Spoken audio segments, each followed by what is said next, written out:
obviously you started to talk a bit about web browser a minute ago. So what is the role of, excuse me, Opus with respect to all the activity that's going on for WebRTC? We know that Skype has hired some developers or is hiring developers to address WebRTC issues. Where does Opus fit in with this?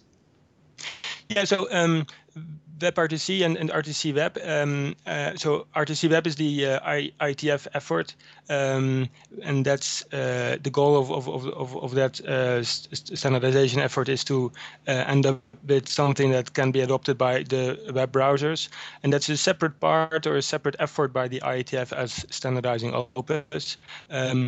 So we like the people at Skype who work on Opus aren't much involved with the RTC Web effort, but we do know that the people who are working at RTC Web are big supporters of Opus, and it seems very likely that Opus will end up in the RTC Web standard as a mandatory to implement speech codec next to G711.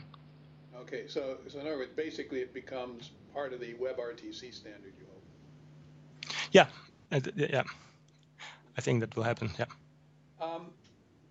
Here's a question for you, and this was triggered because I'll tell you, I saw a QNX demo back at CES where they were doing stereo in an, I think it was in a Porsche.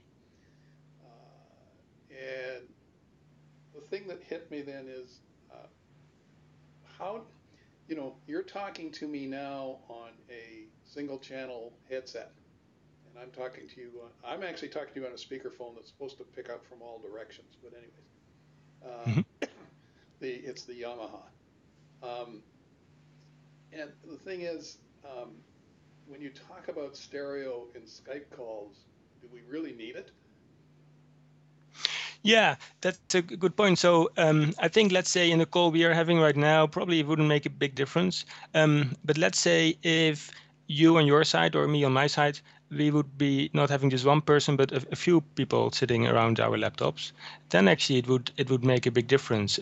Then the other side would have a stereo effect where you would actually be able to hear the direction of the person who is speaking. So that helps to separate different voices. So you would more immediately recognize who is talking, and it just sounds more natural.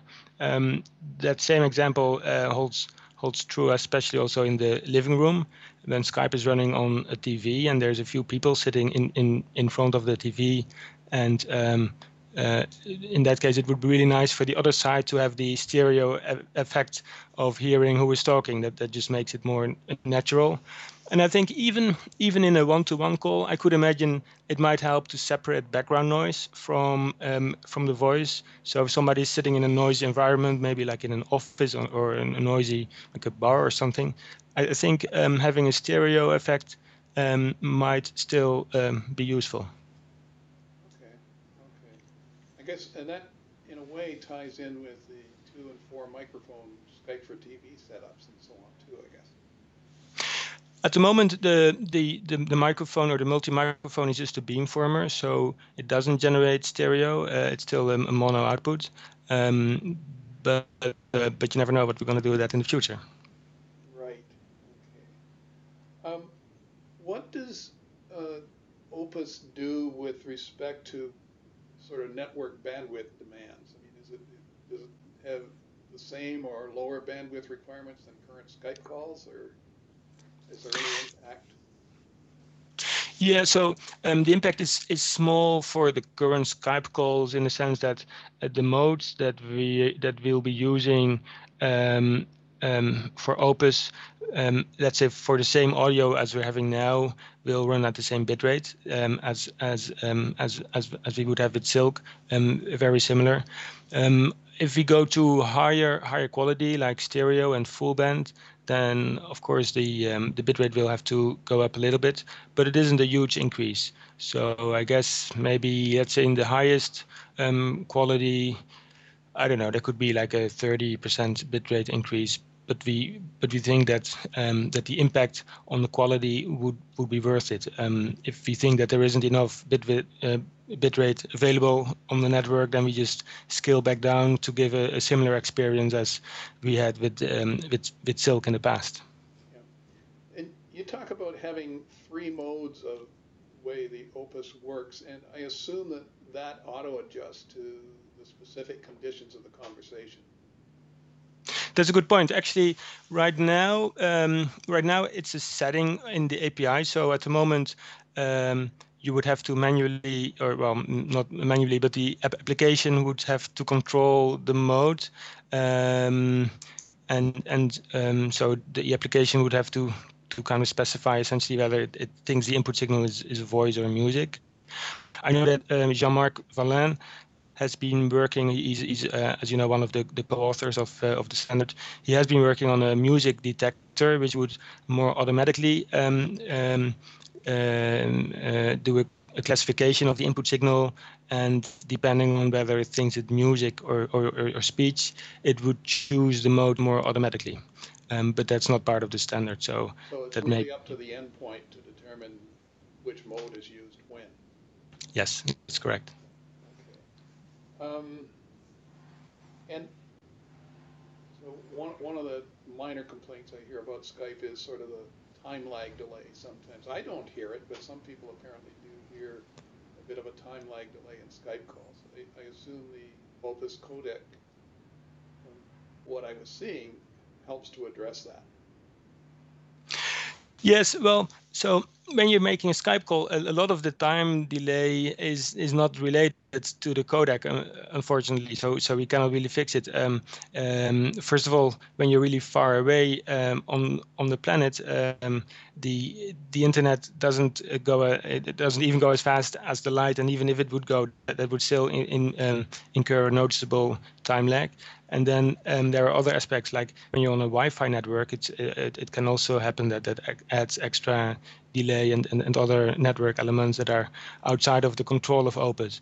But it is true that indeed Opus has modes that are lower delay than CELT has. CELT had a shortest frame length of 20 milliseconds and a look ahead of 5 milliseconds. With Opus, it goes as low as frames of 2.5 milliseconds with 1.25 milliseconds look ahead. So it has more than a 20 millisecond reduction in time lag in that case. If you would be using those kind of low delay modes, then you would also have to pay for it in terms of higher bitrate. Okay.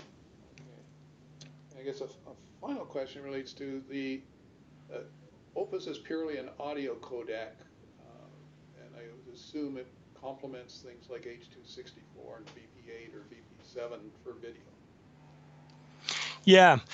So you would indeed be able to use those video codecs in combination with Opus. There isn't like a standardized way to combine the two, but it doesn't matter. You can always use any audio codec with any video codec of your own choosing. Okay, so they're totally independent of each other in that sense. Yeah, or at least you're always able to use them independently. I guess there are standards for storing video and audio signals together, but when you're making a call over the internet, you can just as well send the video and audio independently, and so in that sense, Opus will work with any video codec. Okay. All right. Well, I think that covers my range of questions. I don't know if you have anything else to add. No, not much else to add. So yeah, I think we are really happy with the outcome, and we expect that it will be a good thing for users, Skype users and users of rich communications everywhere on the internet, and so that's a good thing. Actually, one question did just occur to me. Recently, Skype/Microsoft submitted something, I guess, to IETF about the whole WebRTC standard, I think. And does this fit in as part of just getting Opus adopted as part of that standard? No, so I think that's a fairly independent effort, and so the people at Skype who work at Opus, we haven't been much involved in that. So I'm not sure. I think it's pretty much unrelated, but I do know that everyone both at Skype and at ITF is definitely hoping that Opus will end up in the RTC Web standard, and it looks actually quite likely that it will happen. Okay, all right. Well, thanks a lot. Unfortunately, you're